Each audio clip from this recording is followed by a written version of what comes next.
Merci Kadiot.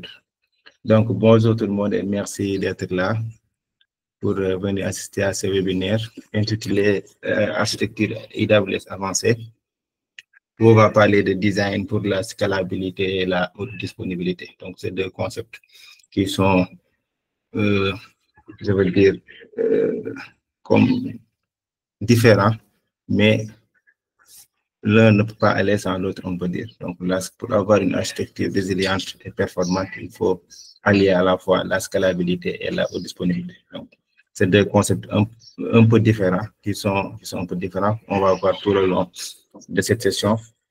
C'est quoi la scalabilité, la haute disponibilité, parler des architectures de référence et des bonnes manières, des bonnes pratiques à avoir quand on va mettre en place des architectures AWS.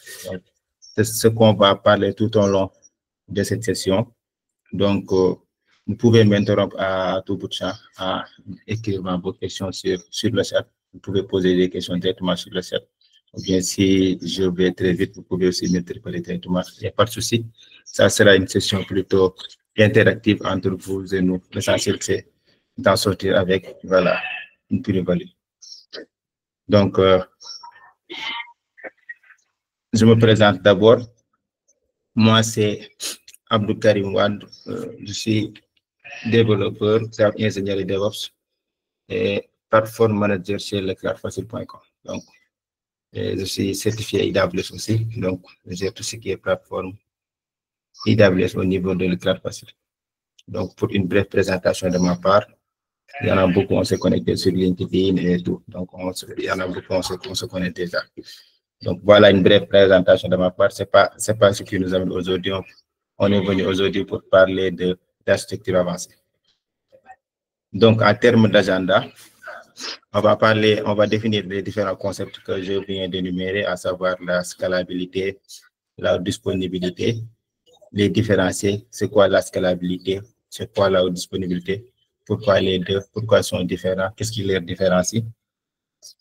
Faire des études de cas sur des architectures de référence, à savoir le déploiement d'applications 3 tiers, comme on dit à 3 tiers. On va parler aussi du déploiement multirégion, que ce soit actif, passif. On va énumérer tout cela avec des architectures de référence. On va en discuter. Après ça, on va parler des stratégies disaster recovery, ça veut dire des stratégies à avoir en cas de sinistre, en cas de catastrophe sur AWS. Donc, et parler aussi des bonnes pratiques. Sur ce cas, on va parler des bonnes pratiques de la scalabilité, des bonnes pratiques de la disponibilité, les bonnes pratiques à avoir. Et enfin, faire la conclusion et partager les différentes ressources pour avoir pour la documentation sur les bonnes pratiques que AWS nous offre sur ces genres d'architecture. Donc, pour commencer, on va parler de la scalabilité. Donc, je vais poser une question d'abord, vous allez répondre sur le chat. Pour vous, c'est quoi la scalabilité?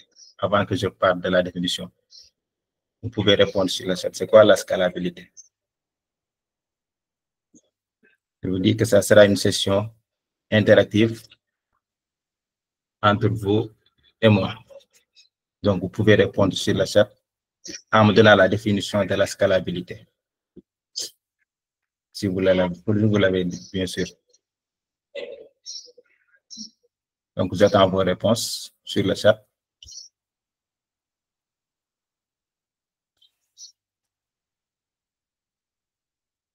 Vous ne savez pas ce que c'est la scalabilité.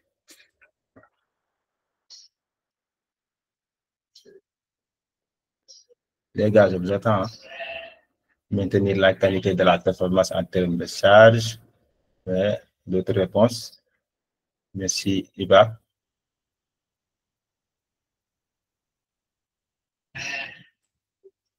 Les autres, vous dormez ou bien vous mangez? Mise à l'échelle. Patrick Jean-Pierre, merci. Le système scalable peut s'entendre selon le besoin. À la demande, toujours dans la définition. Augmente de charge, exactement. Merci, Anna. Donc, en résumé, c'est le faire évoluer en grandissant la scalabilité est la capacité d'un système, d'une entreprise ou d'un processus adapté à fonctionner efficacement face à une augmentation ou une diminution à la demande de la classe. Merci, Yao. Tu as gagné la belle définition, en somme de ce que les autres viennent de dire. Donc, merci, Jonas. Aussi, désigne la capacité d'un système, d'une application. Ah. Merci, Master. Bonne réponse. Donc, en résumé, la scalabilité est différente de la haute disponibilité. Donc, la scalabilité, c'est quoi? C'est la capacité d'une architecture à s'adapter dynamiquement à la demande, comme vient de le dire Yao, à la demande. Ça veut dire que ce soit en ajoutant des ressources de façon horizontale, ça veut dire la scalabilité horizontale, ou bien augmentant la puissance d'une calcul existante, ça veut dire la scalabilité verticale. Donc, c'est la capacité de l'architecture à s'adapter dynamiquement.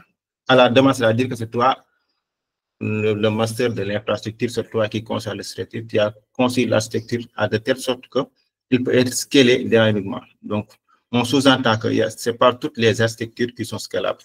Donc, quand vous concevez, par exemple, prenons l'exemple d'une application, par exemple, monolithique, exemple, ce n'est pas scalable. Donc, pour scaler cet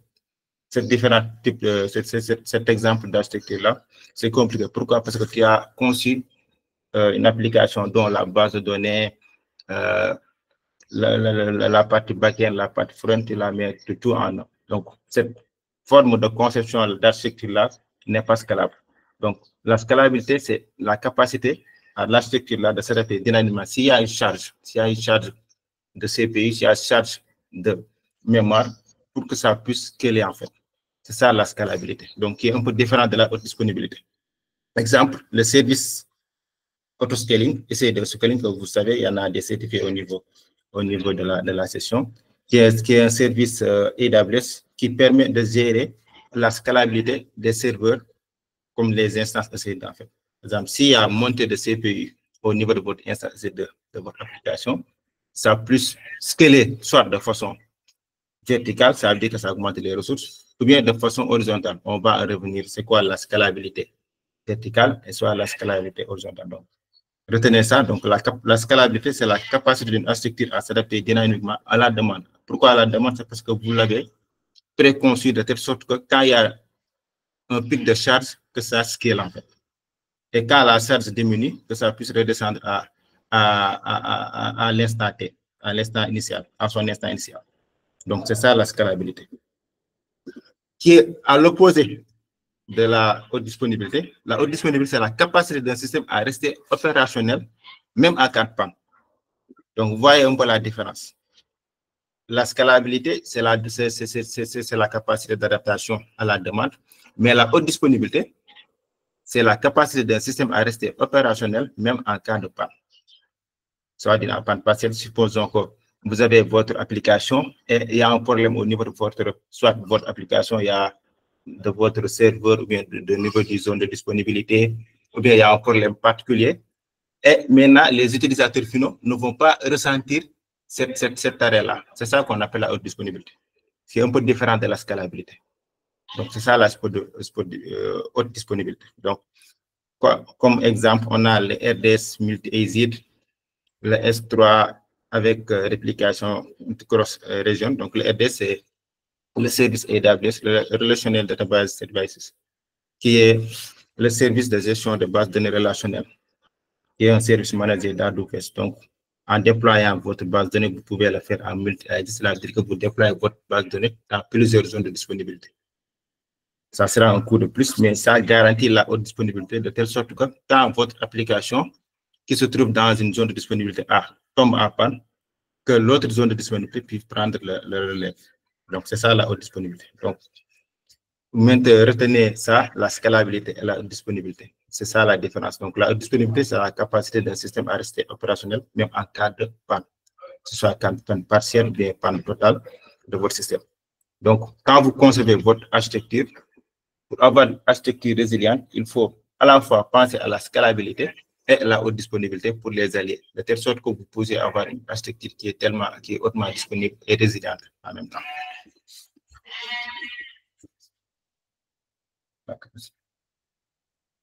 Merci, Alma, pour la réponse. Donc, on avance.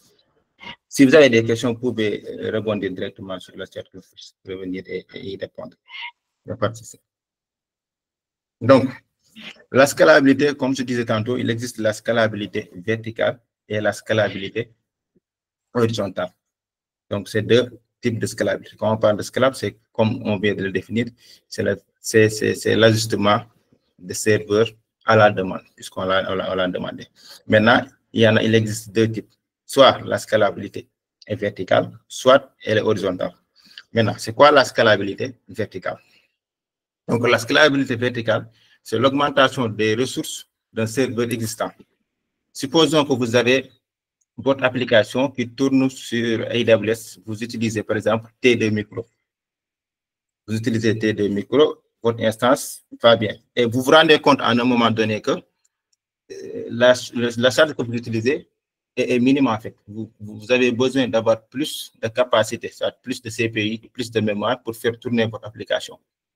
Et vous avez une application monolithique. Ça veut dire que vous avez une application que vous ne pouvez pas faire du scale horizontal.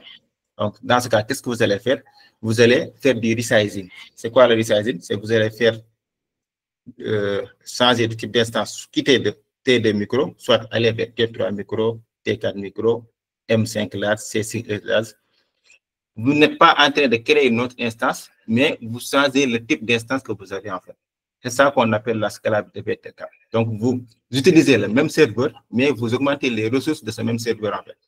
C'est ça qu'on appelle la scalabilité verticale. Donc, ça veut dire que c'est l'augmentation des ressources d'un serveur existant, que ce soit du CPU, RAM, stockage, mais vous restez sur la même machine, sur le même serveur.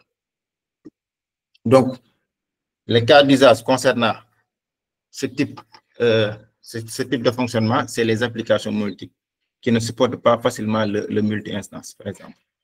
Donc, modifier la taille d'instance, faire du resizing, rentre dans le cadre de la scalabilité verticale. Donc, il y a aussi d'autres exemples comme l'augmentation des inputs output par seconde d'un disque EBS. Un disque EBS, c'est un volume, c'est comme vous avez votre machine qui est le serveur. Le disque dur attaché à votre machine, c'est le volume EBS, par analogie. Donc, pour revenir à AWS, l'instance EC2 doit être attaché par un volume EBS qui va lui servir de stockage en fait.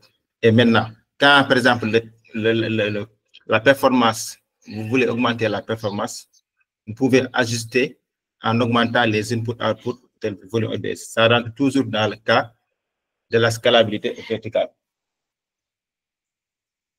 Est-ce que cette augmentation des ressources est à chaud ou il se fait éteindre l'instance? Très bonne question, Richard. Donc, pour faire du resizing, il faut d'abord éteindre l'instance. Si vous, par exemple, vous utilisez une instance C2, vous utilisez du T2 micro et vous vous rendez compte que là, maintenant, vous avez besoin de plus de capacité, plus de mémoire. Qu'est-ce que vous allez faire? Le processus, c'est que vous allez arrêter l'instance d'abord. Une fois l'instance arrêtée, vous faites du resizing, vous changez le type d'instance. Donc, le type d'instance, il y en a plusieurs. Le T, c'est l'usage général, c'est par famille, par génération et par capacité. Donc, quand vous allez sur la documentation officielle d'AWS et vous tapez type d'instance, vous ferez toutes les types d'instances, les capacités, leur prix, comment ils fonctionnent. Il y a ceux qui sont optimisés en calcul, comme le C5 large. Quand vous voyez le C, c'est que c'est optimisé, cette instance est optimisée en calcul. Quand ça commence par M, c'est optimisé en mémoire, et ainsi de suite. Et les T, c'est les usages généraux. Donc, pour ce faire, vous éteignez d'abord l'instance, vous changez le type d'instance, ensuite vous démarrez à nouveau l'instance. Comme ça se fait. Donc, ça se fait pas ça. Donc, merci Yao pour la réponse sur le set. Donc, c'est comme ça se fait. Donc, retenez que la scalabilité verticale, c'est l'augmentation des ressources d'un serveur existant. C'est-à-dire que vous avez votre instance EC2, vous voyez que vous devez ajouter, comment dire, augmenter les capacités et là, vous ajustez la capacité. Ça reste dans le même serveur. Ça veut dire augmentation des ressources du même serveur. Donc, c'est ça qu'on appelle la scalabilité verticale. C'est bon jusque-là. Dans ce cas, quelle est la bonne pratique pour une continuité de service dans le cas d'une application monolithique? c'est ce que je voulais aborder, c'est que il faut toujours, quand vous concevez votre architecture, il faut toujours miser sur la scalabilité horizontale, si c'est possible. Donc, ça fait partie des bonnes pratiques, je vais juste en parler. Et avoir une application multiple, c'est difficile, voire impossible, je ne vous dirais pas impossible, mais c'est voire difficile de faire de la scalabilité horizontale. Donc, raison pour laquelle, après, on va l'énumérer sur les architectures de référence. Quand vous concevez votre architecture, de mettre en place des architectures plus scalables dans l'avenir. Même si c'est une application, c'est une petite application que vous avez utilisée pour une petite entreprise, mais pensez long terme, en fait. Ne pensez pas à court terme, mais pensez à la conception long terme. Sinon, l'application au fil du temps ne sera plus maintenable, en fait. Raison pour laquelle j'ai évoqué les limites. Une machine a toujours une capacité maximale, contrairement à la scalabilité horizontale. Donc, la scalabilité horizontale est plus comment dire, optimale.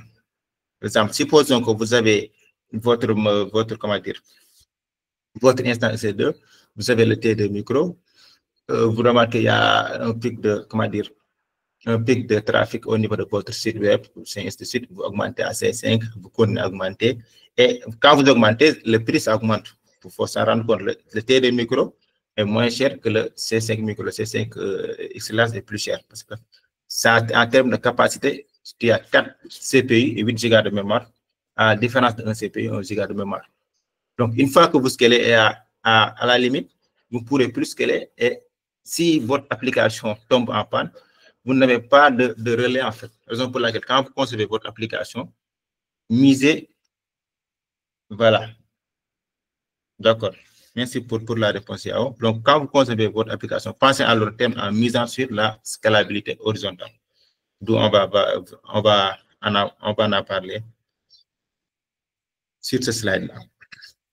Donc, la scalabilité horizontale, c'est l'opposé de la scalabilité verticale. Donc, la scalabilité horizontale, c'est quoi? C'est l'ajout d'instances de serveurs en fonction de la demande. Au lieu d'ajouter des ressources sur le serveur existant, vous ajoutez, comment dire, des instances en plus en fonction de la demande. Donc, vous voyez, on a le service, par exemple, qui est un service AWS de calcul qui permet d'ajouter ou de supprimer des serveurs à la demande. Donc, vous pouvez définir en cas de, par exemple, pic de CPU, en cas de telle chose, ajoutez-moi une autre instance. Donc, c'est comme ça ça va se passer. Donc, de cette manière, quand vous utilisez, par exemple, votre instance, votre site web, ou bien votre site e-commerce, supposons, et qu'il y ait un événement de telle sorte qu'il y a beaucoup de trafic tel jour, le système, tu l'as conçu de telle sorte que l'autoscaling group va ajouter d'autres serveurs en plus. Au lieu d'ajouter des ressources de partir de T2 micro à C5, non, il va ajouter d'autres instances en plus pour absorber la charge que va amener le trafic, en fait. C'est ça la différence entre la scalabilité verticale et la scalabilité horizontale. Donc, pour les exemples, à titre d'exemple, c'est comme les sites e-commerce, en fait. Par exemple, quand on a, aujourd'hui, c'est le Black Friday, on constate qu'il y a plus de trafic que tous les autres jours. Donc, qu'est-ce qu'on fait? On confectionne, on conçoit notre architecture de telle sorte que quand il y a un pic de CPU, bien, quand il y a un pic de mémoire au niveau de notre instance C2, ça plus créer d'autres instances et les utilisateurs vont se connecter via une application de balancer, c'est-à-dire un répartiteur de charge qui va nous répartir sur tel serveur, selon la latence, selon la situation géographique, ainsi de suite. Et on ne va pas avoir de site qui sera down. Et dès le trafic, par exemple, à 23h, par exemple, à samedi, le trafic, quand ça va retourner à la normale, tous les autres instances que l'autoscaling group nous avait créées vont être supprimées. Et on va se retourner avec un seul serveur qui va tourner comme normal. Donc, quand vous confectionnez, quand vous concevez votre architecture, misez sur le long terme en optant la scalabilité horizontale. Ça veut dire que c'est pas une question. Ne pas opter sur la scalabilité verticale, c'est-à-dire ne pas opter sur des applications, par exemple, sur des architectures qui vont absorber des applications monolithiques de tout en un. Dans ce cas, ça sera compliqué de faire de la scalabilité horizontale, voire impossible. Et maintenant, et si vous concevez votre application de façon horizontale, ça sera maintenant scalable et hautement disponible. Parce que ça, vous pouvez déployer la même application, la même infrastructure dans une autre région AWS. Ça veut dire des déploiements multi-régions. On va le voir après. Donc, l'exemple, c'est le service EC2 Autoscaling qui ajoute automatiquement des serveurs EC2 lorsque le trafic augmente et peut les supprimer aussi quand le trafic redevient normal, comme le cas que je viens d'énumérer, qui est exemple le Black Friday. Donc, voici un peu l'intérêt de la scalabilité. Donc, retenez que la scalabilité, on a deux types de scalabilité, ça veut dire la scalabilité verticale, la scalabilité horizontale, mais ça fait partie des bonnes pratiques de miser sur la scalabilité horizontale. Donc, je vais en parler sur le slide suivant. D'accord, il n'y a pas de questions. C'est bon, depuis là, s'il n'y a pas de questions, je peux procéder, continuer. Donc, on va parler des bonnes pratiques de la scalabilité. Donc, toujours privilégier la scalabilité horizontale lorsque possible.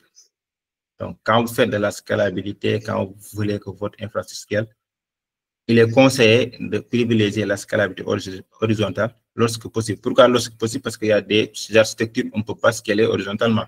On vient de l'évoquer avec les applications monolithiques, par exemple. Donc, avec ces applications-là, on ne peut pas scaler de façon horizontale. C'est impossible. Donc, ce qui veut dire que quand vous concevez votre application, misez sur le long terme en faisant des applications qui sera scalable en horizontal. Ne pas penser court terme, en fait. Donc, utilisez des services managés et autoscalables. Donc, il y a des services managés. Quand on parle des services managés, c'est des services qui sont managés par AWS, comme le service RDS. RDS, j'en ai parlé tout à l'heure, c'est le service de base de données relationnelle de AWS. Donc, c'est un service managé. On sait tous que le fait de mettre en place, de concevoir, de faire la configuration d'une base de données from scratch est très compliqué et c'est chronophage, en fait. Ça prend beaucoup de temps à faire.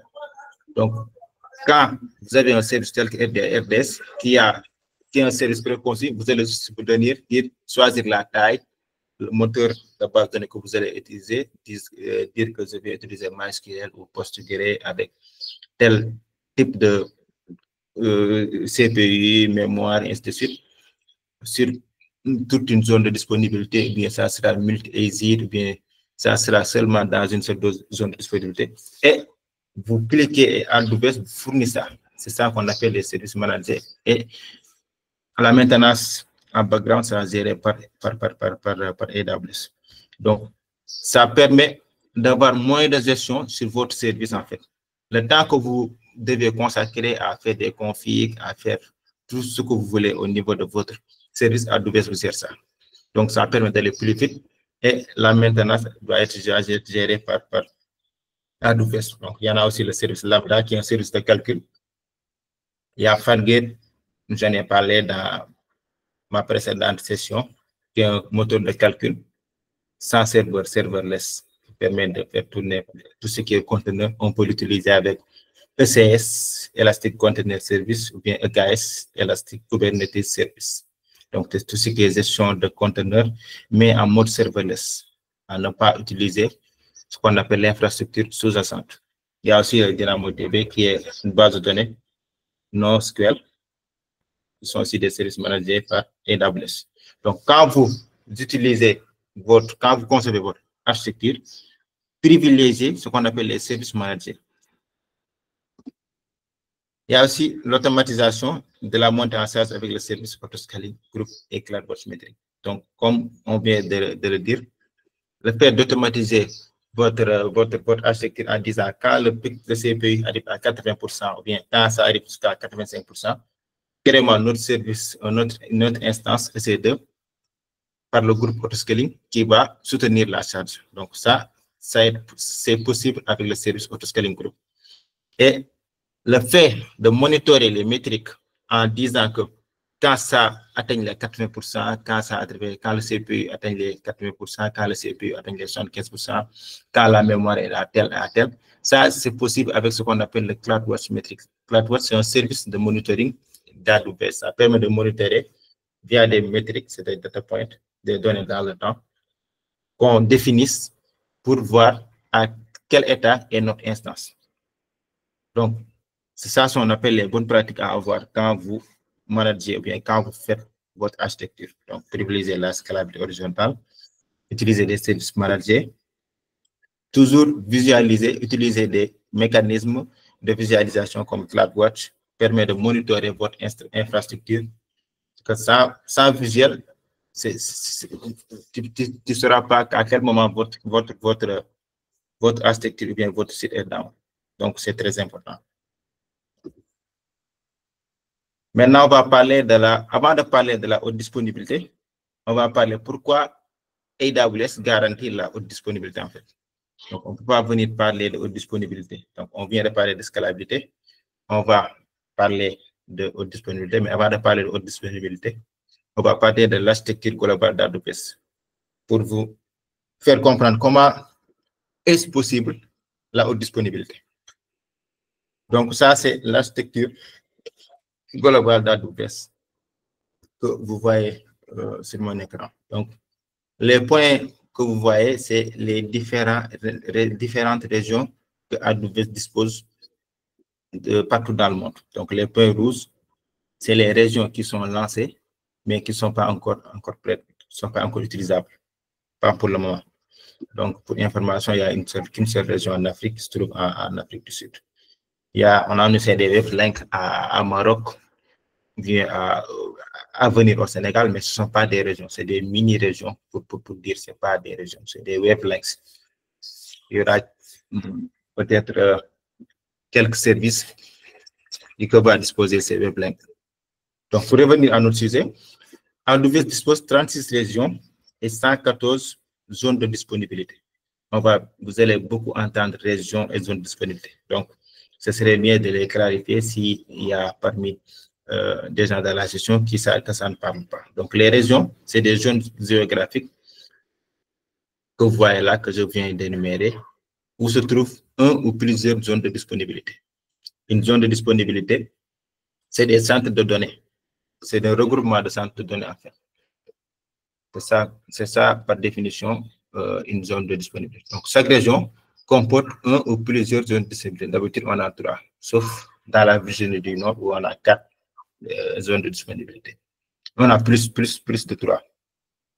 Mais pour les autres, pour chaque région, il y a 3 zones de disponibilité en moyenne. Donc, les zones de disponibilité, c'est des centres de données. Et chaque zone de disponibilité dans une région sont interconnectées, sont liées à faible latence, de telle sorte que quand vous déployez votre infrastructure en multi-exit, c'est-à-dire en plusieurs zones de disponibilité, par exemple, prenons l'exemple d'Irlande, la région d'Irlande.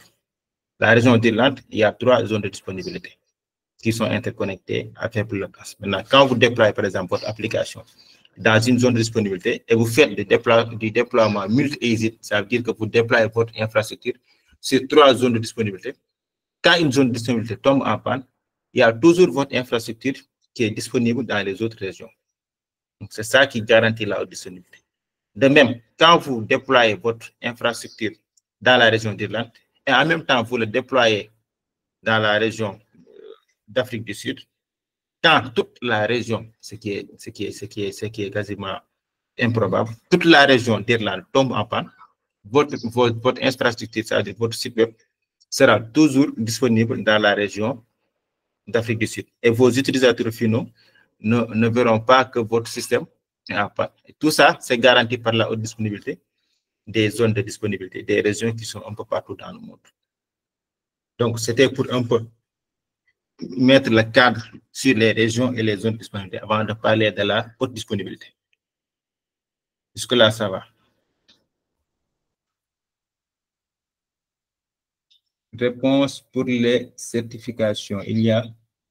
Merci Jean-Baptiste pour le lien à propos de l'infrastructure globale. Oui, il y a minimum 3 exits dans une région.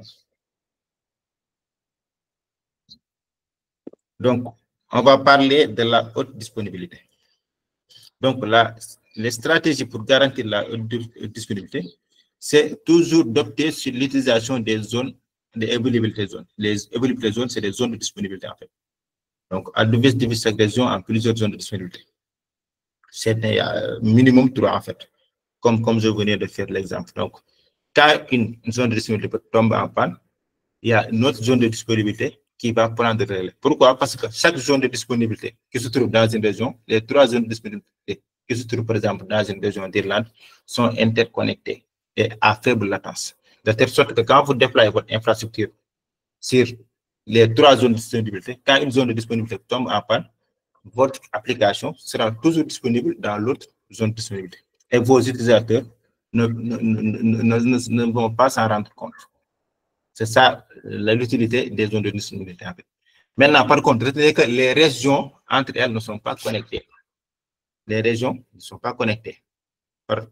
Des fois, par la certification, on peut tendre cette pièce-là en posant la question, est-ce que les régions sont interconnectées? Non, les régions ne sont pas interconnectées.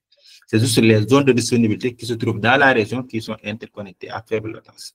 Mais les régions sont indépendantes par rapport aux autres régions. Donc, retenez ça pour ceux qui vont faire la certification après. Donc, les exemples pour une application sur plusieurs zones de disponibilité avec un load balancer. Supposons que vous avez une application et que vous voulez que ça soit une application hautement disponible et que vous voulez déployer votre application sur toutes les 3 régions, par exemple, qui se trouvent en Irlande, supposons un exemple. Comment ça va se faire? C'est quand vous déployez votre application et que vous voulez que toutes vos architectures soient en même temps opérationnelles, vous utilisez le service Elastic Load Balancer. Elastic Load Balancer, c'est un service de calcul qui est hautement disponible, qui permet de répartir la charge du trafic des utilisateurs aux différentes zones de disponibilité. Donc, on va revenir avec les architectures de référence de façon beaucoup plus vaste. Il y a aussi un exemple, RDS en mode utilisé pour la redondance des bases de données, c'est-à-dire que vous déployez votre base de données, vous utilisez une application avec une base de données et vous voulez que votre application, votre base de données soit présente dans toutes les zones de disponibilité de la région. Il y a une option sur RDS que vous cochez, c'est facile quand vous le faites. Vous dites à AWS, la base de données que je veux créer, je veux que ça soit multi-ASIC et vous cochez les questions qu'il vous pose et il va vous déployer votre base de données sur les 3 zones de disponibilité multi-ASIC. Ça sera un coût supplémentaire, retenez ça, que quand vous utilisez seulement une seule zone. Il y a aussi le RDS Replica qui est différent de multi-ASIC. Donc, le RDS multi-ASIC, c'est quand vous déployez votre base de données dans plusieurs zones de disponibilité. Par contre, le RDS Replica, c'est quand vous créez des instances de lecture qui est différent de l'instance principale pour permettre aux utilisateurs qui font beaucoup de requêtes de type lecture, c'est-à-dire de requêtes de type select, au lieu d'attaquer la base de données principale, mais ils vont attaquer l'instance secondaire qui va être seulement que pour lecture. Alors, toutes les requêtes de type select que les utilisateurs feront ne vont pas s'appesantir sur l'instance principale, mais sur l'instance de lecture en fait. C'est ça les réplicas. Et RDS peut avoir plusieurs réplicas. Donc, ça permet d'améliorer les performances en dérestant les requêtes de lecture de la base principale. Donc, il y aura une base principale et des instances de lecture. De telle sorte que quand tel utilisateur veut faire une requête de type select, parce qu'il y a des requêtes de type insert, update, ainsi de suite. Ça a des requêtes de modification, ainsi de suite.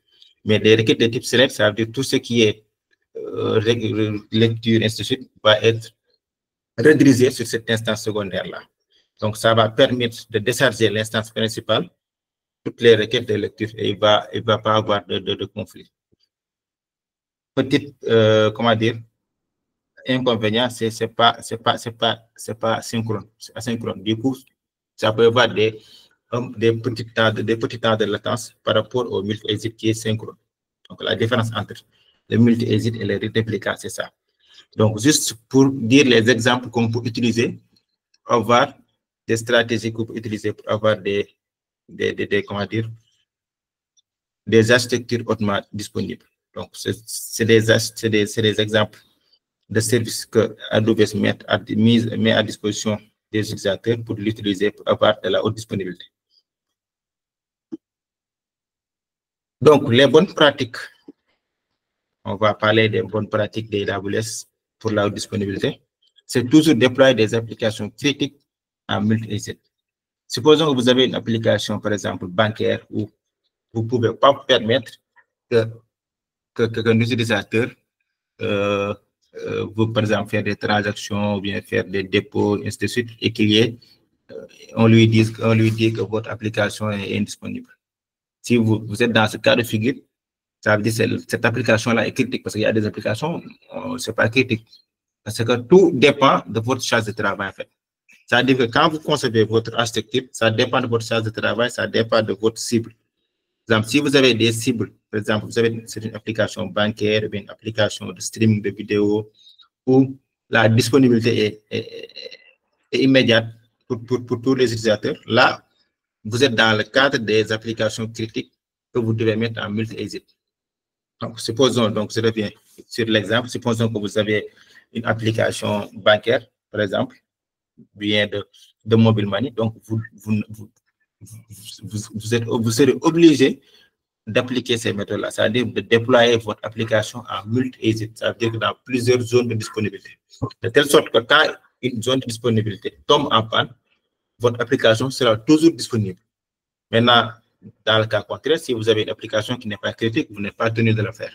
Parce que ça sera des coûts supplémentaires. Par exemple, quand vous déployez votre architecture dans 3 zones de disponibilité, c'est 3 fois de coût. Par exemple, si sur une disponibilité, ça va vous coûter, par exemple, supposons $1000, sur les 3 zones de disponibilité, ça va être 3 fois le coût. Donc, ça dépend de votre charge de travail que vous avez en fait. Donc, de configurer les bases de données avec réplication automatique. Donc, c'est quoi la réplication automatique? C'est quand vous utilisez des multi-AZ ou bien les multi-régions, vous avez des instances de base de données, qui est la base de données principale, et vous créez ce qu'on appelle des réplications automatiques, de telle sorte que tous les écritures que vous faites au niveau de votre base de données, ça va être répliqué dans une autre base de données, mais qui se trouve dans une autre région, et qui va attendre que cette architecture-là tombe en panne pour que ça prenne le relais. Donc, c'est des mécanismes pour garantir la haute disponibilité.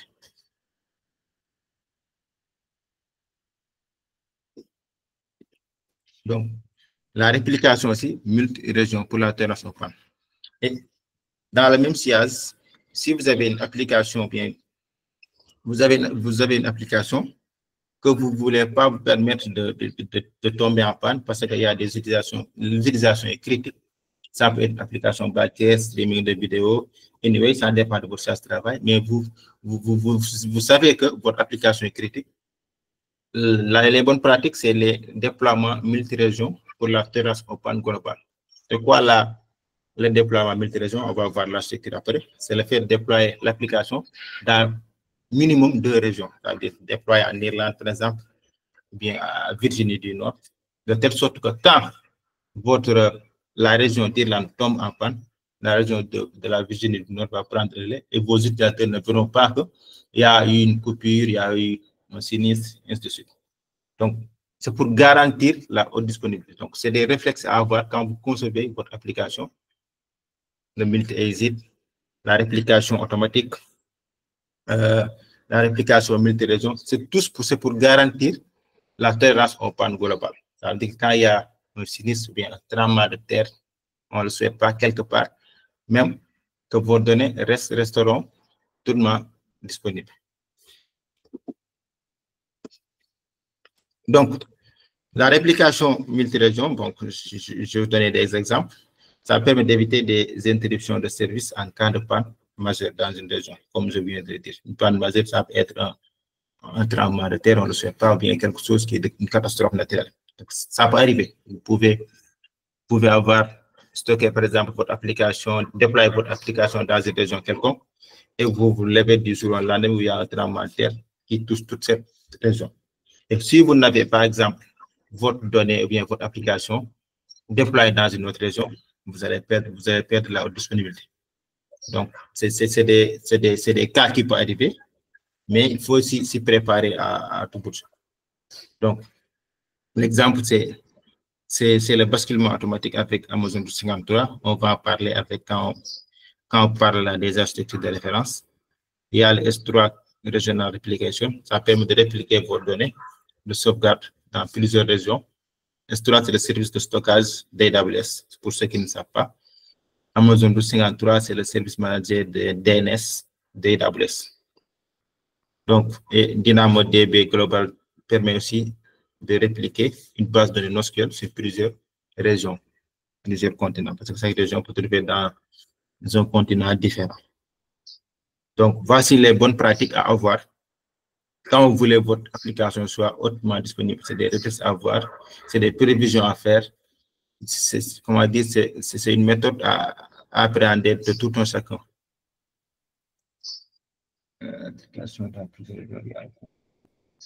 Il y a Patrick Jean-Pierre qui pose la question, est-ce que la réplication dans plusieurs régions est en cours?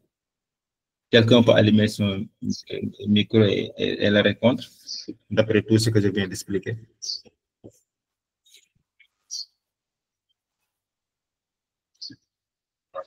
Pour voir si vous suivez bien.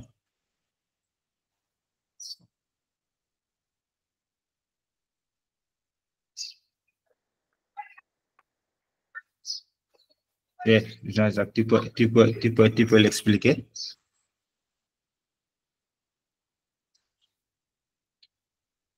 Ok, vous m'entendez? Oui, on vous entend bien. Ok, bonsoir à tous. Bon, comme ça a été expliqué, lorsqu'on parle de réplication dans plusieurs régions, je suppose que dans une région, il y a des coûts. C'est-à-dire, lorsque je suis dans une région, chaque service que j'utilise a un coût. Donc, lorsque je quitte de cette région, peut-être je suis en Irlande, que je vais peut-être à Cap Now, c'est que le coût qui sera là-bas avec le service me sera facturé aussi. Donc, c'est-à-dire que je ne vais pas forcément payer le même montant, mais le coût en fonction du service que j'utilise là-bas aussi me sera facturé. C'est comme ça fonctionne. Exactement. Merci pour la réponse. Merci. Merci. Donc, c'est ça. Parce que quand vous déployez votre infrastructure, cependant dans la région de Cape Town, vous déployez, par exemple, une instance CD qui tourne, une base de données RDS qui tourne, avec des différents services, d'autres balanceurs, ainsi de suite, et tout ce qui va avec. Et vous allez dans une autre région, vous allez déployer la même chose.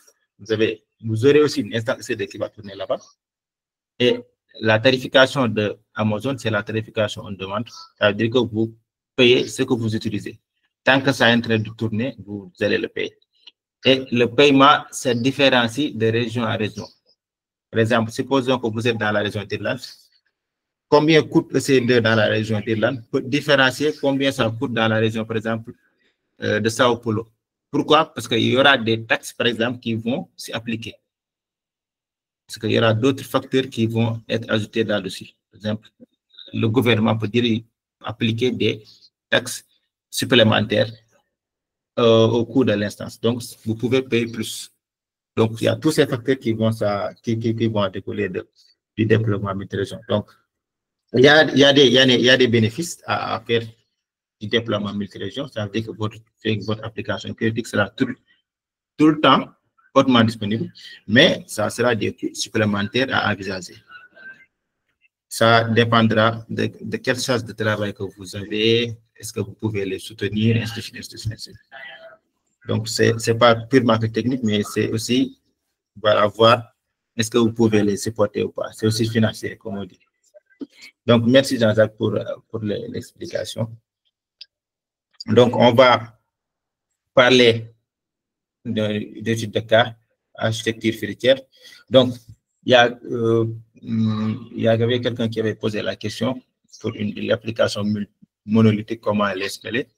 Donc, cette application, cette étude de cas d'architecture, c'est pour permettre à, quand vous faites votre infrastructure, même si c'est une petite application, ainsi de suite, de faire de telle sorte que ça peut scaler dans l'avenir.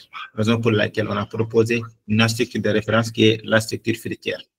Donc, c'est quoi l'architecture fiduciaire? C'est une architecture qui a 3 couches. Qui a la partie web, la partie logique qui est la partie applicative et la partie base de données, qui sont tous les trois indépendants, interdépendants et indépendants. Je m'explique.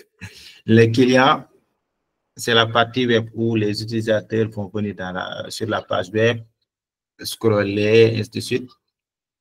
Ça va avoir, comment dire, un espace dans votre infrastructure qui ne va pas se mélanger avec l'espace logique. Maintenant, quand le client, par exemple, veut commander, supposons c'est un site de commerce, commander une robe, un maillot, ainsi de suite, là, la partie back-end va intervenir, qui est la partie logique. Cette partie-là a son, comment dire, son propre logique, sa propre architecture différente de celui réservé par les clients. De même chose que par la partie database. De ce fait que quand une partie aura un souci, ou bien quand une partie aura des maintenances, ça ne va pas impacter l'autre partie. Donc, c'est la raison pour laquelle quand vous faites votre architecture, privilégiez ce genre d'architecture-là, ça va permettre d'avoir une architecture beaucoup plus modulaire et beaucoup plus indépendante les uns des autres. En titre d'exemple, on a cette architecture-là. Je ne sais pas si c'est clair avec la capture à votre niveau. Supposons qu'on a un site e-commerce. Je ne sais pas si vous voyez bien la structure. Donc, c'est un peu comment je l'ai, après la conception, comment je l'ai capturé. Mais je pense que vous voyez bien les différents. Je vais repasser sur les différents services pour vous expliquer. Comme ça sera plus clair. Donc, vous voyez, là, on a une architecture qui est une architecture fiduciaire. Donc, on a trois couches. On a la partie web. C'est là où les utilisateurs vont venir scroller, voir les produits, ainsi de suite. Supposons que c'est une application e-commerce qui permet d'acheter, ainsi de suite. Là, on a la partie back-end, la partie logique, qui va être mise de ce côté. Et il y a la partie base de données qui va gérer tout ce qui est enregistrement, métadonnées des utilisateurs, ainsi de suite. Donc, on a trois parties. Pourquoi on a dissocié les trois parties? Donc, cette partie-là, si vous voyez bien, on a l'utilisateur, on a l'Internet Gateway. Cette partie-là, bon, je vais définir les trois pour ceux qui ne connaissent pas c'est quoi un VPC, c'est quoi le SetNet, pour qu'ils puissent être au même niveau d'information, pour qu'ils soient au même niveau d'information que nous. Donc, on a la structure fiduciaire. Donc, pour ceux qui ne connaissent pas, ce sont des novices chez AWS. Donc, le VPC, c'est tout ce qui est réseau. Pour un peu expliquer de façon basique, le VPC, c'est le Virtual Private de AWS, de tout ce qui est réseau. Donc, on a, dans un réseau, on a la partie public subnet, ça veut dire la partie sous réseau public et la partie sous réseau privé. Donc, la partie sous réseau privé, c'est accessible à Internet directement via Internet Gateway. Donc, les utilisateurs via l'application e-commerce, quand ils vont venir, ils vont directement tomber sur cette partie-là, qui est différente de cette partie-là, qui est indépendante de cette partie-là. Donc là, cette partie-là, nous avons la partie subnet privé. Donc, ce n'est pas accessible via Internet. Utilise ce qu'on appelle le NAT Gateway pour sortir Internet. C'est un passerelle de sortie uniquement. Donc, ils ne pourront pas avoir accès de par l'extérieur. Donc, vous voyez un peu la sécurité. Donc, les trois couches sont déjà isolées. Donc, la partie web, la partie applicative et la partie base de données. Vous voyez aussi la partie base de données se trouve dans un subnet privé. Donc, il n'y a pas de connexion Internet ni de NAT Gateway. Qu'est-ce qui est relié? C'est la partie logique et la base de données. De telle sorte que quand vous voulez faire des modifications ou bien des maintenances sur cette partie-là, ça ne va pas impacter cette partie-là. De telle façon, quand vous voulez effectuer des modifications sur la partie logique, ça ne va pas impacter la partie web. Raison pour laquelle on parle de privilégier la structure fiduciaire quand vous concevez votre application. Donc, il y a la modularité, ça veut dire que chaque tiers est indépendant, facilite la maintenance. Il y a la scalabilité, ça veut dire que quand vous voulez scaler, avoir plus de ressources au niveau de votre partie web, vous pouvez ajouter d'instances. Au niveau de votre partie logique, pareil, parce qu'il y a un auto-scaling group qui est configuré de telle sorte que ça peut scaler. Et il y a la partie sécurité. Donc, la base de données est protégée, inaccessible directement depuis l'extérieur. Donc, vous voyez la couche base de données, c'est inaccessible depuis Internet. Qu'est-ce qui se connecte via l'Internet? C'est juste la partie subnet publique. Donc, pour résumer, le VPC, c'est comme la maison. Par analogie, c'est comme la maison. Les publics subnets et les privés subnets, c'est les, comment dire, les pièces dans la maison. Donc, les pièces publiques, c'est par exemple le salon pour représenter le subnet public. Tout le monde a accès, et ainsi de suite. Il n'y a pas besoin. Ça juste, on peut juste ouvrir la porte de la maison et vous pouvez entrer dans le salon. Par contre, il y a la partie privée qui est les chambres qui sont un peu privées. Donc, il faut l'accord, exemple, de la personne pour y entrer, ainsi de suite. Ça, c'est la partie privée. Donc, par analogie, pour ceux qui ne connaissent pas ce qui est VPC, ça ne leur parle pas, de le comprendre ainsi. Donc, de telle sorte que ça garantit la modularité, la scalabilité et la sécurité de l'architecture. Donc, retenez qu'on a 3 couches. La partie web qui va être accessible par les clients, qui se trouve au niveau du subnet public. Le subnet public, c'est la partie où toute ressource est accessible via Internet. Retenez ça. Il y a la partie privée, donc il faut un NAT gateway. C'est un service AWS, c'est une ressource de AWS qui vous permet de sortir, pas d'entrer, mais de sortir, pour ceux qui préparent la certification pour retenir ça, de sortir, aller vers l'Internet. C'est un passerelle de sortie, en fait. Tu trouves la partie privée.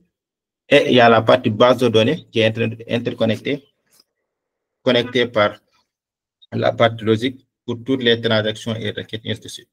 Donc, pour celui qui a posé la question concernant les applications multiples, quand vous êtes dans cette approche-là, parce que d'habitude, les gens, quand ils font ça, ils sont dans une logique de court terme, raison pour laquelle ils font ça, mais pensez à long terme, pour avoir une architecture beaucoup plus résiliente, beaucoup plus scalable dans l'avenir, en fait. Raison pour laquelle c'est conseillé, ça fait partie des bonnes pratiques d'avoir ces genres de structures. Même si vous disposez, au niveau de votre groupe autoscaling, vous disposez d'une instance, ou bien vous disposez d'une base de données, sans base de données multi-exit, avoir cette approche-là. De telle sorte que quand un jour, vous aurez plus de trafic au niveau de votre site web ou bien au niveau de votre plateforme, vous pouvez scaler sans pour autant toucher votre configuration architecturale. Et ça sera vite fait. Sinon, si vous avez une application multiple, vous serez obligé de redévelopper toute votre application, de reconfigurer toute l'architecture pour pouvoir avoir une architecture scalable. Donc, quand vous concevez votre application, ayez l'habitude de les bien faire en passant à long terme, pas à court terme. Donc, ça, c'est étude de cas d'architecture de référence que vous pouvez avoir quand vous concevez votre architecture. Jusque-là, il n'y a pas d'autres questions. Si vous avez des questions, vous pouvez l'écrire directement sur le chat. Je peux revenir si ce n'est pas trop clair. Donc, c'est ça l'architecture FreeCADE. Donc, quand vous entendez l'architecture FreeCADE, c'est une architecture qui a 3 couches, la partie web, la partie applicative et la partie base de données, subdivisée au niveau d'un VPC, qui est la Virtual Private Cloud, la partie réseau AWS, dont vous concevez en définissant des publics subnets. Les publics subnets, c'est des sous-réseaux qui sont accessibles à Internet et des sous-réseaux privés qui sont inaccessibles via Internet. Et on peut utiliser le NAT Gateway pour sortir uniquement pour aller vers l'Internet. Donc, en résumé, c'est ça. Et l'utilité, c'est la modularité, la scalabilité et la sécurité de sa couche. Donc, on va parler de notre architecture. Si c'est bon pour vous, on va parler de notre architecture. On va parler de multi-région. On va parler d'une architecture multi-région. Donc, vous voyez cette architecture-là, c'est une architecture multi-région. Donc, on en a parlé tout à l'heure, en parlant quand on déploie avec l'intervention de Jean-Jacques, quand on déploie une application en Irlande, en même temps on déploie en Afrique du Sud. Là, on est dans une configuration de déploiement multi-région. Ça veut dire qu'on déploie une application dans 2 régions différentes. Maintenant, il y a plusieurs façons de déploiement multi-région. Il y a la façon active standby, comme vous voyez là, active standby, ça veut dire quoi? Ça veut dire que c'est cette région-là, tous les utilisateurs vont utiliser cette région-là. C'est cette région-là qui va être exécutée. Et cette région va être en stand-by. Pourquoi? Parce que vous avez défini au niveau de Route 53, Route 53, c'est un service manager DNS d'AWS qui permet de faire le trafic, de router le trafic via des stratégies. Pour dire, il y a plusieurs stratégies, il y a le failover, il y a le pondéré, ça veut dire le weighting, il y a la stratégie de géolocalisation pour voir où les utilisateurs sont plus proches et tout. Il va se baser sur ces stratégies-là pour router le trafic suivant les deux régions. Maintenant, si, suppose, comme cet exemple-là, on va commencer par cet exemple que j'ai partagé, qui est l'active standby, ça veut dire que Route 53 va utiliser uniquement le trafic sur cette région-là. Après, on va venir sur les différents composants des districts dans la région. Donc, il va diriger le trafic uniquement sur cette région-là. Mais toute l'architecture qu'on a conçue dans cette région-là, qui est la Virginie du Nord, va être redéployée, toute l'architecture dans l'autre région. Mais les utilisateurs ne vont pas rediriger dans cette région-là. On appelle ça du multi-site active standby. Et c'est très cher, comme vient de le dire Jean-Jacques. C'est très cher. Pourquoi? Parce que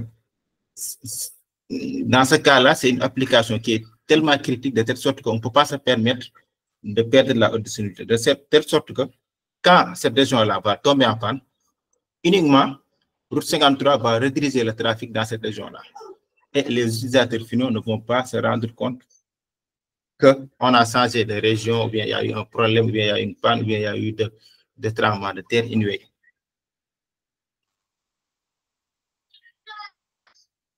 D'accord, je vais en revenir. Donc, pour cette architecture-là, on va en parler. Vous voyez, on a par exemple une application qui se trouve dans un autoscaling group qui est déployé dans les 3 zones de disponibilité qui se trouvent dans cette région et qui communiquent avec la base de données Aurora. Aurora qui est une base de données plus performante que RDS. Aurora est plus performant parce que RDS supporte plusieurs moteurs de requête, à savoir le MySQL et le PostgreSQL. Donc, Aurora est 5 fois plus performant, plus rapide que MySQL, et 3 fois plus rapide que PostgreSQL. Donc, vous voyez un peu la performance de Aurora. Donc, là, c'est l'instance principale writer et les instances de lecture. Et il y a une réplication automatique, ça veut dire une réplication automatique qui se fait sur l'autre région. C'est une réplication multi-région, de telle sorte que quand toute écriture au niveau de l'instance principale est répliquée automatiquement au niveau de l'autre région avec Aurora Cluster. C'est Aurora Global Multimaster en fait. C'est possible de le faire. Donc là, on a 3 zones de disponibilité avec du Network Load Balancer. Donc, Network Load Balancer, on a parlé tout à l'heure de Application Load Balancer. Donc, il y en a 3. Il y a Application Load Balancer. C'est pour les types HTTP, HTTPS. Ça concerne plus les applications web, site web, ainsi de suite, à faible latence et tout. Donc, il y a Application Load Balancer, il y a Network Load Balancer, il y a Classic Load Balancer qui est un peu obsolète, maintenant. Donc, on n'utilise que les deux pour le moment, l'Application Load Balancer et le Network Load Balancer. Donc, le Classic Load Balancer, c'est obsolète maintenant. Donc, le Network Load Balancer, c'est pour les trafics à protocole IDP, TCP. Tout ce qui utilise protocole TCP, IDP, utilise le Network Load Balancer qui agit au niveau du push 4. Contrairement à l'application Load Balancer, qui est du HTTP et du HTTPS. Donc, c'est ça un peu la différence. Donc, selon l'application que vous avez, c'est le choix que vous allez porter. Ça diffère de l'application que vous utilisez et du type d'application que vous allez utiliser. Donc, c'est ça. J'ai amené le NLB par exprès pour vous dire que il y a, comme on a parlé tout à l'heure d'ALB, il y a aussi NLB pour ceux qui ne savent pas. Donc, il y a ALB et NLB. C'est la différence. Donc, cette application-là, toute cette architecture-là, on l'a répliquée dans une autre région, mais qui est en stand-by, ça veut dire qu'il ne fonctionne pas. Toute l'architecture existante, ça tourne avec les mêmes types supposons ici, on a dit, par exemple, si on a dit T2 micro, faut savoir qu'aussi il y a du T2 micro ici. S'il y a du C5 large, C5 large, il y a aussi du C5 large qui tourne. Si c'est du Aurora Cluster, il y a du Aurora Cluster qui tourne, mais qui a stand-by. Ça tourne, mais on ne redirige juste pas les utilisateurs sur cette région. C'est ça un peu la différence. Maintenant, si c'était du actif, c'est que ça, c'est du actif stand-by. Si c'était du actif, il y aura redirectionnement de route 53 suivant les deux régions. Là, ce qui va faire ça, c'est le route 53, par des stratégies de routage. Je vous ai dit tantôt, il y a plusieurs stratégies de routage. Il y a le failover. Ça, c'est le failover, c'est l'active stand-by. Il s'active suivant si la région est en panne ou pas. On appelle la stratégie du failover. Il y a la stratégie de latence pour voir s'il y a un temps de latence beaucoup plus long sur cette région pour basculer dans l'autre région. Il y a la géolocalisation pour voir où les utilisateurs sont plus proches. Il y a aussi le weighting qui est le pondéré, par exemple, pour dire 50% du trafic mêle à la Virginie du Nord, Est, Est1, et les autres 50% du trafic mêle à Est, Ouest 2. Donc, c'est les stratégies de routage que nous avons. Donc, juste pour vous dire que tous les cas que je viens d'énumérer dépendent juste de l'application que vous utilisez. C'est une application, supposons par exemple, c'est Netflix, exemple, une application de streaming mondial qui ne peut pas se permettre de tomber en panne et ils ont les moyens de la faire. Donc, eux, par exemple, c'est juste un exemple, ils peuvent se permettre de mettre des déploiements multi-régions actifs dans plusieurs régions même.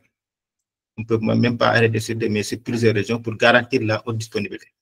Si vous avez une application bancaire, exemple, et que vous ne voulez pas que ça tombe en panne, vous pouvez mettre du active stand-by en tenant compte quand il y a un problème sur une région quelconque, tout le trafic va basculer sur l'autre région. Donc, c'est ça le déploiement multi-région. Donc, en parlant du déploiement multi-région, je parle aussi en soubassement des disaster recovery, c'est-à-dire des 4 disaster recovery. Quand il y a sinistre au niveau de votre architecture, bien de votre zone de disponibilité, bien votre région, comment s'y prendre? Donc, on va le voir dans le slide suivant. Est-ce que vous avez des questions avant que je passe? Je pense répondre à ces questions. Oui. Allô, vous m'entendez? Oui, je vous entends. D'accord. Bonjour et merci déjà pour la présentation. Moi, j'ai une question. C'est au niveau de la réplication de notre VPC dans la région, enfin, pardon, dans Lazy US East One. Est-ce que, en fait, on reprend la même configuration dans le US West 2 ou bien ça se fait automatiquement, en fait? Ok, très bonne question. Merci, Amen. Donc, pour répondre à votre question, la dernière phrase que tu as utilisée, est-ce qu'on va faire manuellement ou bien ça va être automatique?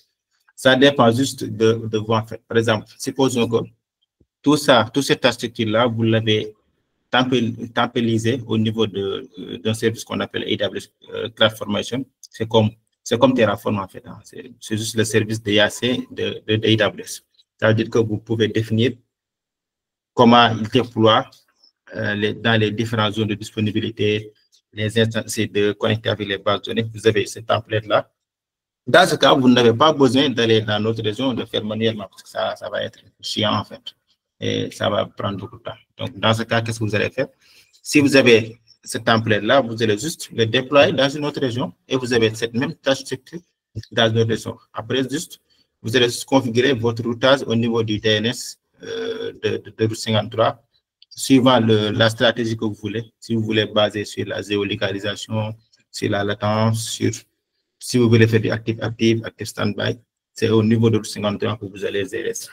Donc, c'est comme ça va se passer. Parce que si vous n'avez pas ça, vous allez devoir refaire tout ce que vous avez fait dans l'autre région en créant des instances, créant vos VPC manuellement, les groupes de sécurité, les NACL, ainsi de suite. On n'en a pas parlé, bien sûr. C'est des méthodes de sécurité pour sécuriser un peu votre infrastructure. Oui, oui, vous pouvez parler, Emma. D'accord. Donc, si je comprends bien, il serait facile de passer par CloudFormation, c'est ça? Oui, Dans le cas contraire, on serait obligé de reprendre à la mano tout ce qui est à côté. exactement. Parce que ça D'accord. sera un travail, en fait. OK. Vous pouvez même Maintenant, utiliser. comment... Oui, vas-y, excusez-moi, OK. vas-y. Non, en fait, c'était de savoir comment faire le lien au niveau des bases de données Aurora pour qu'elles puissent Donc, être répliquées. Mais bon, je verrai comment... OK. Donc, Techniquement, je verrai comment gérer. oui, ce sera de Aurora multi-master avec Global Database, en fait. Ça sera des services globaux, en fait, qui peuvent agir sur plusieurs régions en même temps.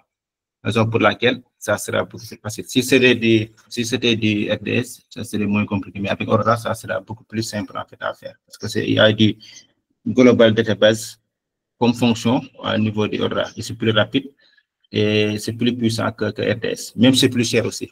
Faut savoir ça. Ça sera plus cher qu'en utilisant RDS. Mais vu que vous voulez une architecture qui est hautement disponible avec multi-régions, c'est le coût à avoir, en fait. Mais c'est possible. Ça va permettre de répliquer les données qui se trouvaient dans votre cluster master, de les répliquer dans d'autres régions. C'est comme ça que ça va se passer. Mais pour avoir cette architecture sur plusieurs régions, ça serait plus facile de le templiser, bien d'utiliser de l'IAC pour aller beaucoup plus vite. Sinon, ça sera beaucoup de temps à perdre. Il y aura la création des VPC, des groupes de sécurité, ainsi de suite, ainsi de suite. J'espère que j'ai bien répondu à votre question.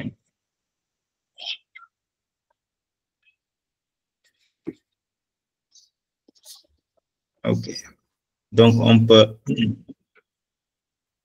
résumer ce qu'on vient de dire. Donc, pour résumer, la scalabilité gère l'augmentation de la charge, en fait. Et la haute disponibilité garantit que le service ne tombe pas en panne. Donc, les deux, ce sont leurs différences entre la scalabilité et la haute disponibilité. La scalabilité gère l'augmentation de la charge et la haute disponibilité garantit que le service ne tombe pas en panne. Donc, pour avoir maintenant une bonne architecture, il faut combiner la scalabilité, la haute disponibilité et l'automatisation pour garantir un service robuste. Pourquoi l'automatisation? Tout à l'heure, on a parlé de autoscaling group, ainsi de suite. Donc, ça rentre dans le cadre de l'automatisation. C'est pour dire, par exemple, à ce service que quand, par exemple, mon pic de CPU est à temps, à 80%, ça, c'est de l'automatisation que vous allez faire. Quand ma mémoire de l'instance est à tel, à 80%, à tel, je veux une autre instance de secours qui va être lancée, ainsi de suite. Donc, ça, c'est de l'automatisation. Donc, raison pour laquelle on dit que quand vous voulez une bonne architecture, il faut combiner la scalabilité, la haute disponibilité et l'automatisation en même temps pour garantir un service robuste. Donc, c'est nécessaire. Donc, pour les cas d'usage, bon, on en a énuméré sur les explications. Il y a une banque internationale qui veut garantir accès constant à ces services, par exemple, une banque dont tout le monde utilise. Là, il peut se permettre de faire du déploiement multi-région parce qu'il ne veut pas que ces utilisateurs connectent sur la plateforme et voient le service indisponible. Ça. Il y a aussi des plateformes de streaming comme Netflix, on en a parlé, Prime Video, puisqu'ils ont plusieurs utilisateurs un peu partout dans le monde, qui sont un peu partout dans le monde. Eux, leur architecture doit se baser sur des multi-régions, en fait. Maintenant, différent, par exemple, une personne, un Abdoukarim qui a juste un site web pour faire son propre business, là, je n'ai pas besoin de faire des multi-sites. On va me facturer des millions de dollars et je n'ai pas même de recettes pour payer. Je veux juste que les utilisateurs que je trouve, par exemple, au Sénégal, en Congo, en Côte d'Ivoire, se connectent et faire des achats. Je n'aurai pas besoin de ce genre d'architecture, en fait, qui seront tellement chers et qui ne sont pas conformes avec mes charges de travail. Donc, pour résumer, tout dépend de votre charge de travail que vous avez. Vous partez sur cela pour concevoir votre architecture. Maintenant, on va parler des stratégies de disaster recovery. Donc, on a parlé du multi-région, active standby, ça rentre dans le cadre du stratégie de disaster recovery. C'est quoi le disaster recovery? C'est des stratégies de reprise après sinistre. Le sinistre peut être une panne de la zone de disponibilité, une panne qui touche la région, un phénomène naturel qui peut arriver, comme je vous l'ai dit tantôt. Maintenant, il faut être prêt à mettre en place des stratégies pour répondre à ces sinistres-là, comme on dit. Donc, il y en a 4. Il y a le backup and restore, il y a le pure light, il y a le warm standby, il y a le multi-region actif, passif, exemple. Comme on vient de voir, donc le dernier. C'est le plus cher, en fait. Les disaster recovery, c'est le plus cher. Mais il y a le backup and restore. Le backup and restore, ça concerne à faire des backups au niveau de votre instance, au niveau de vos bases de données. Quand il y a un sinistre, de partir sur ces snapshots et de restaurer votre infrastructure. Donc, c'est du RTO et du RTO élevé, en fait. C'est quoi le RTO? Le RTO, c'est le temps d'arrêt que tu peux, comment dire, respecte, je ne sais pas comment le formuler. Le temps d'arrêt que vos utilisateurs peuvent supporter à l'arrêt de vos services. C'est ça le RTO. C'est le temps d'arrêt qu'ils peuvent supporter, ou bien toi que tu peux supporter pour l'arrêt de tes services. Ça qu'on appelle RTO. Le RPO, c'est la quantité de données que tu peux supporter durant l'arrêt des services. C'est ça le RPO et le RTO. Des fois, on peut poser la question au niveau des certifications et tout. Donc, c'est ça la RTO et la RPO. La RTO, c'est le temps que vous pouvez supporter. Et la RPO, Recovery Point Objective, c'est la quantité de données en résumé que vous pouvez supporter.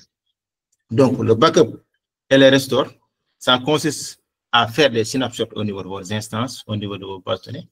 Quand il y a un problème, de partir sur ces backups-là et de restaurer. Ça coûte moins cher. Ça coûte moins cher, mais ça prend plus de temps à démarrer. Ça veut dire que il y a un RTO beaucoup plus élevé et un RTO beaucoup plus élevé.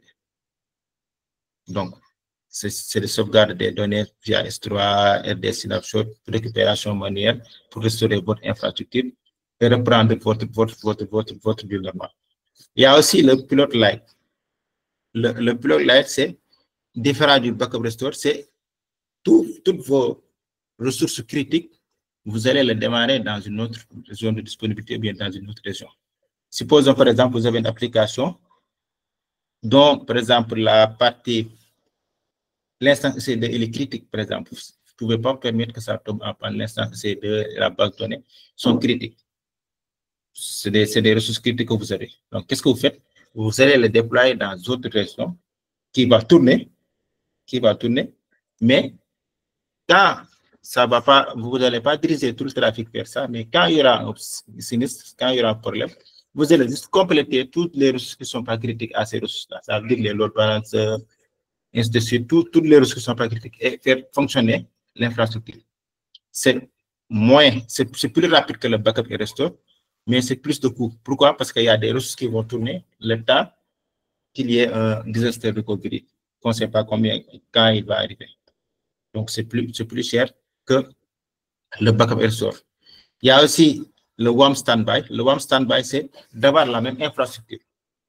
Vous avez, par exemple, une infrastructure comme on vient de le montrer avec une application, des load balancers, une base de données, ainsi de suite, Aurora qui tourne. Mais vous allez avoir cette même infrastructure, mais à petite capacité. Supposons que vous avez une instance EC2 en 5.5x large, vous allez avoir la même architecture, mais à T2 large, par exemple. Vous allez diminuer les capacités de cette ressource, mais ça va tourner à côté. Dès qu'il y a un problème au niveau de votre infrastructure qui est active, vous allez rediriger tout le trafic à votre warm standby que vous avez conçu et vous avez augmenté les charges, ajusté les charges. C'est ça qu'on appelle le warm standby. C'est aussi plus cher. Pourquoi? Parce qu'il y a toutes les ressources de votre infrastructure qui vont tourner. Même si ils vont tourner à moindre capacité, ils vont tourner en fait. C'est ça le warm standby qui est différent des plug light. Le plug light, c'est juste les ressources critiques qui vont tourner. Par contre, le warm standby, c'est toutes les ressources qui vont tourner en même temps, mais de façon moindre capacité. Si vous utilisez sur la partie infrastructure actif, vous utilisez du T5 XLAS. Au niveau du deuxième architecture, vous allez utiliser du T2, ainsi de suite, ainsi de suite. Et quand il y aura une sinistre sur cette zone de disponibilité, vous allez juste basculer sur l'autre zone de disponibilité, sur l'autre région, et vous allez aligner les charges que vous avez sur votre ancienne infrastructure. Donc, ça, c'est le WAM Standby. Et c'est beaucoup plus cher que le plug live. Pourquoi? Parce qu'il y a toute l'infrastructure qui se tourne. Et enfin, il y a le multi-région qu'on avait vu, qui consiste à avoir la même infrastructure avec les mêmes capacités en même temps. Ça, c'est plus cher. Le RTO est beaucoup plus faible, voire négligeable. Pourquoi? Parce que quand il y a une panne au niveau d'une région, ça bascule automatiquement dans l'autre région avec toutes les ressources disponibles, sans pour autant que les utilisateurs finaux ressentent la coupure. Raison pour laquelle c'est beaucoup plus rapide, avec du RTO beaucoup plus faible et du RPO beaucoup plus faible. Mais c'est beaucoup de coûts comparé à le WAM Standby, au Period Like ou bien au Backup Restore. Est-ce que vous avez compris les stratégies de disaster recovery? Donc, c'est des stratégies à avoir en tête et suivant votre entreprise, soit vos charges de travail, soit la finance que vous avez aussi, c'est important. C'est que des fois, c'est bien beau de parler infra, mais ça rime avec le coût. D'avoir une approche selon les stratégies que vous allez utiliser pour votre entreprise. Donc, retenez qu'il y a ces 4 stratégies, c'est le backup, le restore, le Period Light, le WAM Standby et le multi-région active. Donc, je parle tout à l'heure de coût. Et l'infrastructure, quand on parle d'infrastructure multi-exit et multi-région, on en a parlé, on va en reparler. Il faut savoir c'est le déroulement des ressources dans plusieurs zones, bien dans plusieurs régions. Raison pour laquelle c'est plus de coûts. Donc, pour faire du multi-exit ou bien du multi-région, il faut d'abord analyser est-ce que ça vaut le coup d'y aller, est-ce qu'on a les moyens, est-ce que ça vaut le coup, est-ce que l'application peut supporter des interruptions, oui ou non, ainsi de suite. Il y a plusieurs questions à se poser avant d'y aller. Pourquoi? Parce qu'il y a des facteurs qui impactent beaucoup le coût. L'autoscaling ajoute des instances aussi dynamiquement, selon la demande. Quand vous dites à votre infrastructure, quand le CPU est à tel pourcentage, ou bien la mémoire est à tel pourcentage, augmentez-moi des ressources, ça ce seront des coûts de plus que votre instance avait. Donc, il faut avoir à tête en ça aussi. Donc, ce sera des coûts supplémentaires. Les services managers aussi sont chers, mais optimisent l'efficacité et réduisent la gestion. Donc, quand vous utilisez RDS, multi-exit, vous déployez vos bases de données sur plusieurs zones de disponibilité, sur plusieurs coûts, parce que vous avez une base de données qui va être répliquée dans plusieurs zones de disponibilité, sur plusieurs coûts qui vont être facturés à la fin du mois. C'est plus cher, mais vous gagnez du temps à faire de la gestion, à faire de la maintenance, à faire de la gestion au niveau de votre base de données. Mais c'est des coûts quand même à avoir en tête quand vous concevez vos applications. Le stockage et la réplication aussi, c'est la même chose. Donc, tout ce qui est réplication, tout ce qui est snapshot, tout ce qui est backup de RDS, il y a aussi le coût du stockage, il y a aussi le coût du transfert de données qui va s'appliquer. Donc, pour résumer, ça fait partie des bonnes pratiques d'avoir une architecture scalable, hautement disponible, ainsi de suite. Mais pour concevoir ça, il faut avoir à tête la charge de travail que vous avez. Est-ce que vous êtes prêt à avoir ça? Est-ce que votre application peut avoir des coupures ou pas? Ainsi de suite. Il y a plusieurs facteurs à tenir en compte pour concevoir votre application. Donc, ce n'est pas purement que technique, mais il y a l'aspect financier, il y a l'aspect tout qui va avec en fait. Donc, on va parler des bonnes pratiques. Une architecture hautement disponible a un coût non négligeable, donc, comme je viens de dire. Mais AWS propose ce qu'on appelle des outils d'optimisation, comme des instances réservées. Donc, si vous connaissez votre charge de travail, vous pouvez réserver des instances en payant partiellement ou bien tout en même temps. Et vous avez plus de, vous avez 75% de remise selon le mode de paiement que vous utilisez. Si vous payez partiel, si vous payez tout en même temps, ainsi de suite. Donc, c'est des mécanismes que AWS a mis en place pour vous permettre à réduire votre coût en utilisant des réserves d'instances sur votre instance EC2 ou bien sur votre base de données, ainsi de suite. Donc, c'est possible. Donc, un bon design aussi permet aussi de minimiser les coûts. Parce que tout se base sur le design, en fait. Quand vous faites votre architecture, pour assurer la performance et la résilience, vous pouvez aussi savoir il y a des méthodes et des mécanismes que vous pouvez utiliser qui vont avoir moins de coûts, par exemple, que quand vous utilisez d'autres mécanismes, comme les transferts des données, la connexion des VPC avec les S3, ainsi de suite. Il y a des mécanismes qui permettent de réduire le coût de telle façon que ça rend, si vous avez un bon design, ça permet de minimiser les coûts. Donc, raison pour laquelle il faut se former et savoir les bons mécanismes pour pouvoir designer des architectures qui sont résilientes, performantes, mais à pas des coûts exorbitants en fait. Donc, l'observabilité et l'analyse des coûts. Donc, il y a des services comme Kiosk Explorer, comme AWS Budget qui permettent de définir des budgets sur des services, bien sûr, l'ensemble du compte, exemple, permettre d'un peu de manager le coût de l'infrastructure et savoir sont essentiels en fait pour éviter les mauvais services. Parce que quand vous ne définissez pas des budgets, bien quand vous ne surveillez pas vos coûts, vous pouvez vous réveiller un matin avec une facture très salée.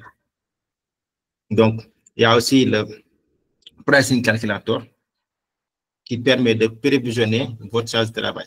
Vous pouvez le vérifier. AWS Pricing Calculator, ça permet de tester quelle charge une base de données, ça va me coûter tant en fin du mois. Ça va permettre d'avoir une estimation de votre coût en fin de mois et d'être prêt à aller vers AWS. Donc, c'est des pratiques aussi à avoir quand vous voulez. Ce que les gens disent que AWS est cher, mais d'habitude, s'ils ne savent pas comment utiliser les bonnes pratiques et les moyens pour baisser un peu les coûts. Et c'est important. Donc, je vous conseille après la fin de ce webinaire d'aller visiter Pricing Calculator, faire des estimations de quand vous voulez aller migrer vers AWS, comment ça va coûter les instances, combien ça va coûter les bases de données, ainsi de suite. Et il vous fera une facture pour vous dire que votre estimation est de tant de dollars en fin de mois. Donc, nous sommes à la fin de ce webinaire. On a parlé des concepts de scalabilité, de disponibilité. Je pense qu'à la sortie de cette session, vous n'allez plus mélanger c'est quoi la scalabilité et la disponibilité sur AWS.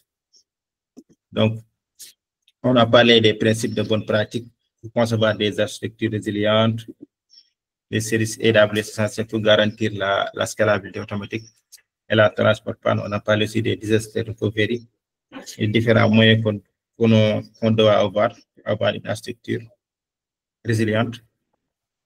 On a parlé aussi des architectures de référence que vous pouvez utiliser quand vous faites du design, se baser sur ça pour créer des architectures même plus résilientes que ça, adaptées à différentes exigences de performance que vous avez à votre entreprise ou bien à votre groupe. Donc, on a aussi parlé des approches disaster recovery pour assurer une reprise rapide en cas d'incident majeur. Donc, c'est les 4 disaster recovery qu'on a parlé, le threat-like, le warm standby, le multi-site, le backup restore, on en a parlé. Après, on va partager les slides. On va partager les slides et le recording. Vous pouvez repasser sur les slides. Ça va permettre de réviser en plus.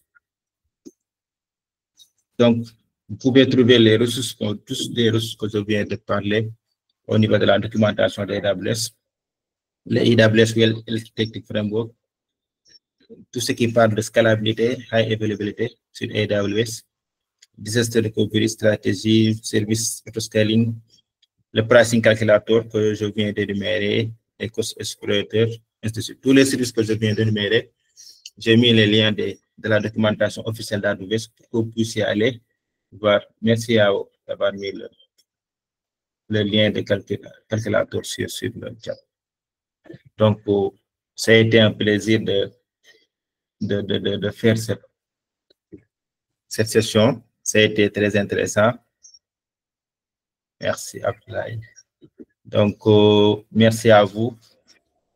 J'ai été ravi de faire cette présentation. J'espère que vous avez compris les concepts qu'on a énumérés. Et voilà.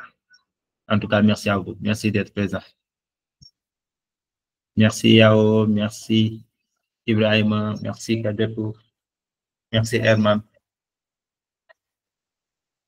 Merci Gayamoud. Donc, on se donne rendez-vous à la prochaine session de webinaire. Donc, cette session sera enregistrée. Vous pouvez voir le replay sur pour ceux qui ont parlé le bout sur nos chaînes YouTube, leclarkpacifique.com. Donc, merci beaucoup et bon après-midi à tous. Ciao.